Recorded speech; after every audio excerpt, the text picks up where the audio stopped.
Russia just did something utterly bizarre in Venezuela.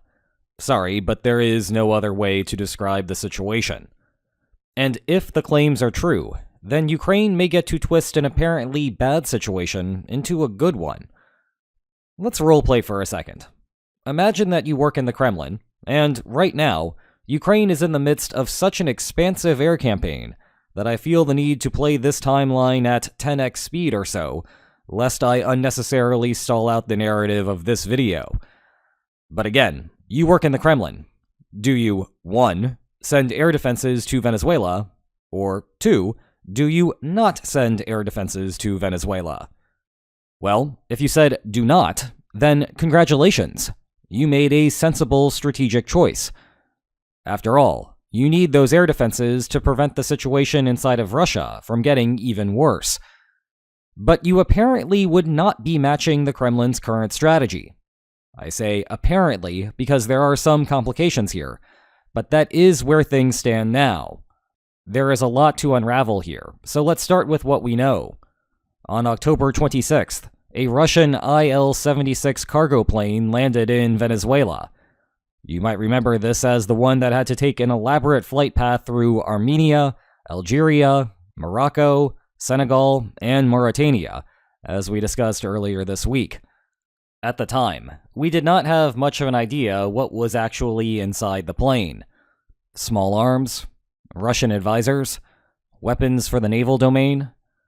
Well, now a Russian lawmaker claims that the plane delivered Panzer S-1 and Buk M2 air defense systems to Venezuela. This is not some random person either.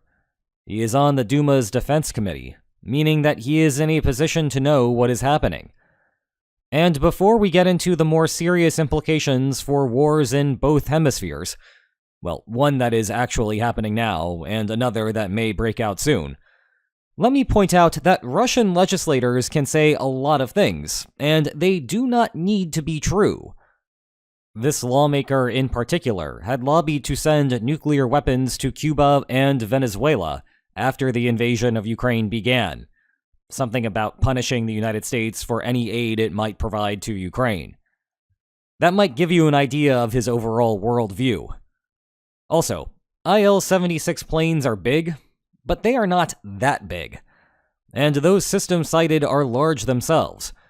So it is unclear how one single flight to Venezuela would have delivered multiple copies of multiple systems. The Il-76 bounced around some Latin American countries after its initial stop in Venezuela, and then stopped in Venezuela again. But unless Russia was rearranging systems from, say, Cuba, or operating stealth flights that no one in the open source intel community could observe, then the quantity of the aid is dubious. You could make the case that the Kremlin wanted to make a token gesture, and that the lawmaker went into overdrive with his rhetoric. It is also weird that the lawmaker would publicize anything that happened. A private company was operating the flight. Now, the private carrier, in itself, is not weird. The Soviet Union made a ton of Il-76 planes, and cargo carriers are cargo carriers. Civilians can use them too. But when the map of oil and gas strikes looks like this, giving another country air defenses feels like the ultimate let-them-eat-cake moment. Thus, I would want to transfer some equipment covertly, not because of the traditional interstate secret reasons, but rather to hide what is happening from my own public. But let's put aside all of those question marks for at least most of the rest of this video, and take the lawmaker's claim at face value. Then what should we make of it? I think that there are 3 points worth exploring. We should focus first on the deeper implications of the cake problem. What does it say if Putin prefers to prioritize Venezuelan air defense over the next most vulnerable target in Russia? Well, let's explore 2 possibilities. The tempting explanation is that the Kremlin is simply misreading the situation. And I say the tempting explanation because it was a significant misreading of both Ukrainian domestic politics and Russia's own military capacity that led to this declaration of a special military operation on February 24th, 2022. And thus a meme has formed. The Kremlin is clueless and makes mistakes all the time. So clearly, this is just the next iteration of that. Okay, obviously there is some truth to the Kremlin having systemic faults, but I think that it is worth revisiting how that miscalculation arose and understanding why the situation today is different. The obvious trouble with trying to guess another country's resolve is that, as we have explored with some trusty lines many times, the opponent has all the incentive in the world to bluff resolve, regardless of its true disposition. Of course, Russia sent intelligence operatives into Ukraine to look for answers on the eve of the war. But it is hard to get a clear picture, and it is even harder for the folks back at headquarters to know whether their operatives are doing a good job. And heck, I am not sure that many Ukrainians would have bet that the country would unite as much as it did after it came under attack. As for the other half of Russia's uncertainty issues, there was a clear disconnect between what soldiers and officers on the ground understood and what was making its way back up to the Kremlin. There is plenty of blame to spread around for that. Russia's hollowed-out independent media, failure to follow through on corruption initiatives, the COVID-19 pandemic, certain Putin appointments, Putin's own unwillingness to travel to inspect the problems. The list goes on. And as I was editing this, I realized I said corruption initiatives instead of anti-corruption initiatives.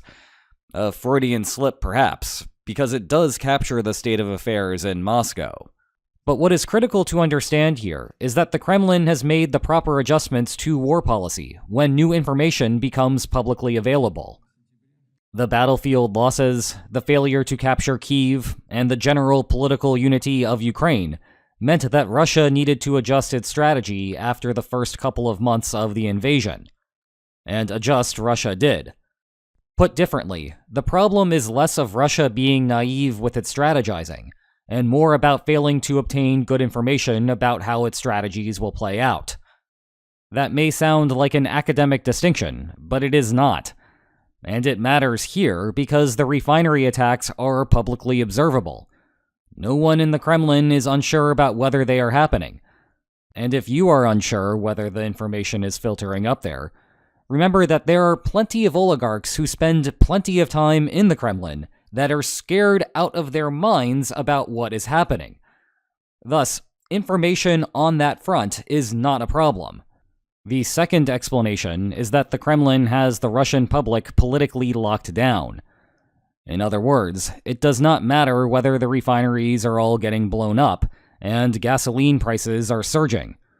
The Russian population is no threat to the Kremlin, and the Kremlin only cares about foreign policy, so the Russian people can just deal with it. Basically, we are back to the cake, except the Kremlin is ostensibly sure that the story today will not end the way it did for Marie Antoinette. Oh, and for all of you walking your dogs right now, of which apparently there are many, I am now showing an image of her execution. Also, Thor was a very good boy. Let's all draw a line for him today. This would be an odd position for the Kremlin to take, though, because subsidized gasoline prices have long been a part of the Russian social contract. They get cheap gas prices, and they can ignore foreign policy. But that means that if they are not getting cheap gas prices, they should not be ignoring foreign policy. So it would be weird to suddenly pivot from that position. But if that is the Kremlin's thought process, connecting back to the first point, there is no guarantee that the Kremlin is right about its political dominance. Public willingness to protest is hard to gauge until an objectionable policy comes into place. So the real test may be seeing how the Russian population reacts. The fall 2022 mobilization provides a case study of this principle. It is also another example of the Kremlin updating its war strategy given what it observes on the battlefield. The Kremlin thought that it could win with what it had. It could not. So the Kremlin mobilized and thought it would be politically fine to do so. It was not. So the Kremlin adjusted before it became a political disaster. Thus, to conclude this part of the video, maybe what the lawmaker claimed actually is happening. Maybe it is a bit of an experiment, and maybe the policy is subject to change. Or maybe the Russian lawmaker is still full of bluster. But let's continue to a couple more key points, presupposing that the aid is a more serious policy decision from the Kremlin. I need to be precise with my next words. Observing an aid disbursement is informative of Russia's belief that Trump's deployment is not a pure bluff. Note that I am not saying that the Kremlin believes that a war will happen, just that Trump is serious about something. Now, it is tempting to look at the situation and say that things only make sense if Russia believes that the United States will attack. Otherwise, those air defenses need to be in Russia. However, this is where having a good knowledge of lines on maps tells you something subtle. In crisis bargaining, the deals made to avoid a war must be commensurate with the balance of power. So the more power Venezuela has, the better it will do either in terms of a negotiated settlement or an expected war outcome, whichever one is how this conflict ultimately concludes. Surprisingly, arms are just as useful in a coercive peace as they are in a war. As a result, Russia receives its return on investment one way or another. The transfer should not be interpreted as evidence that Russia expects a war to actually start. It is, however, informative of Russia's expectation that this is not a pure bluff from Trump. That is the distinction here between a coercive peace and waving a white flag. In other words, Trump is not doing this for show, only to pull back without receiving any concessions. Perhaps that should not come as a shock. We have discussed in abstract terms before how the deployment is inconsistent with a pure bluff. The New York Times, citing sources inside of the White House, also indicates as much. But it is always helpful to have some confirmation from a state-level entity. Finally, the transfer raises interesting questions about how Ukraine should feel regarding the whole situation.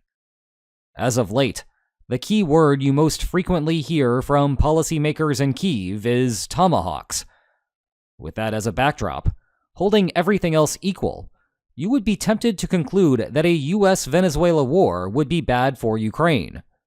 After all, tomahawks would be one of the naval deployment's primary strike options, and the more that they get used in Venezuela, the less freedom that there is to send them to Ukraine. And up until the claim of air defense deliveries to Venezuela, I would have been in agreement there. But now the picture is a bit foggier.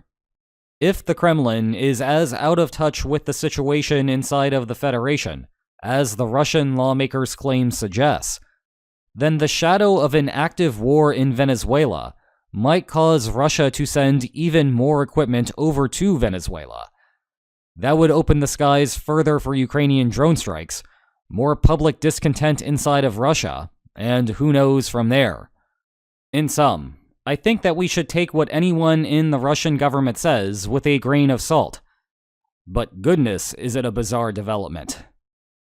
Speaking of bizarre things, I am just going to end this video now. Straight up. Like, share, and subscribe, and I will see you next time. Take care.